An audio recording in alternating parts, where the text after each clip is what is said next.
Well, I don't know about you, but I think a year is a long enough time to be away. If we're going to come back, I'm going to come back strong. I'm not just going to, review something that's popular at the moment or that's recently been on the cinema. Now, I want to start this off by talking about one of my favourite films of all time. Literally my second favourite film just after Back to the Future.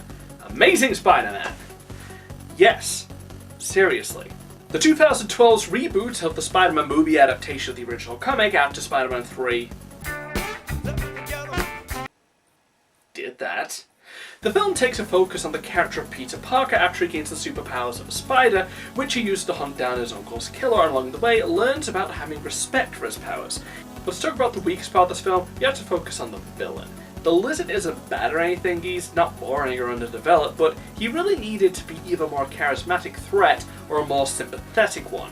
This character, seen here played by David Hasselhoff, usually has a family which helps up the tragedy of his situation as he transforms himself into a monster to deal with his disability. There's something missing, and it really does drag the character down. Peter Parker, played this time by Andrew Garfield, captures the essence of the comic book character he's based on, his newfound powers transforming him from a shy, awkward teen into a wisecracking, competent hero. Not only is his scientific nature focused on, but his arc is also focused around the motto of the character, that with great power comes great responsibility.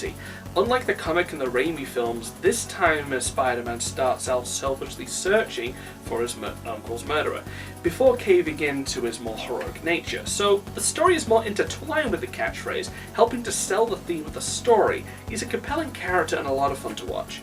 The love interest, Gwen Stacy, helps sell the romance of the film, which is no surprise considering the director's previous work was in romantic films. Emma Stone plays her well, bringing some personality to the usually boring role of the love interest. She also has great chemistry with Andrew Garfield. And I'm totally glad that she's going to stay around and not totally break my heart in the sequel. The action is well shot, emphasising the hero's agility more than the previous films, which help it stand out from the other hero films which were starting to flood in around this time.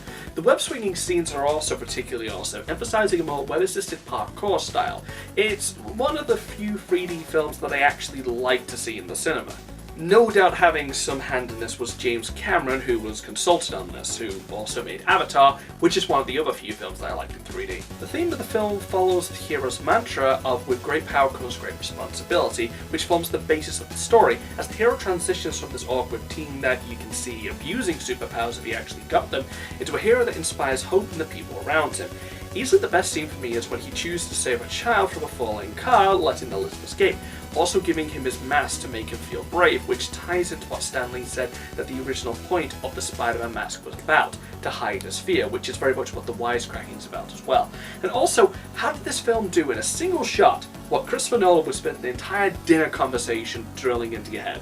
In conclusion, it's a solid superhero film that's actively about heroism and has a great couple in the lead and some solid action. All in all, for me, it's a 9 out of 10. It's a great film, but just not up to Spider-Man 2's level. But I love it even more than I do that film in how it helped reaffirm why I admired this character to begin with. Not only in how he helps people, but in how he does it in spite of his darker impulses. And helped take his motto of with great power comes great responsibility and translate into something that applies to real life. Something that I could apply to my own life. It made me want to be a better person because it's not about superpowers, it's not about punching people, it's all about a moral obligation to do the right thing. Because anyone can strap on a cape and punch someone, but it's something else to help people at the cost of your own selfish desires. And on a somber note, I want to use this opportunity to address something which happened last year. See, I've actually had this in the works for a while now, but before I got around to recording and editing it, we got hit with the deaths of both Stan Lee and Steve Ditko, the people who originally brought us Spider-Man. I know that most people would focus just on Stan Lee's contribution, but considering that we lost Ditko in the same year, I think it's important to dedicate this video to both men, because they really did help shape many of your favourite heroes, and possibly many that you don't know are your favourites yet. The characters they created have endured for so long because they struck a chord with their readers. It's why Spider-Man's worth adapting 3 times into multiple films, and more shows than I can name. And more importantly, they devoted their lives to making people happy, to giving us hope and inspiring us. So to Steve and Stan, thank you for the characters and for the memories. And since I don't really like ending things on a somber note, here's Stan Lee's cameo from Amazing Spider-Man. Take care now. Bye bye then.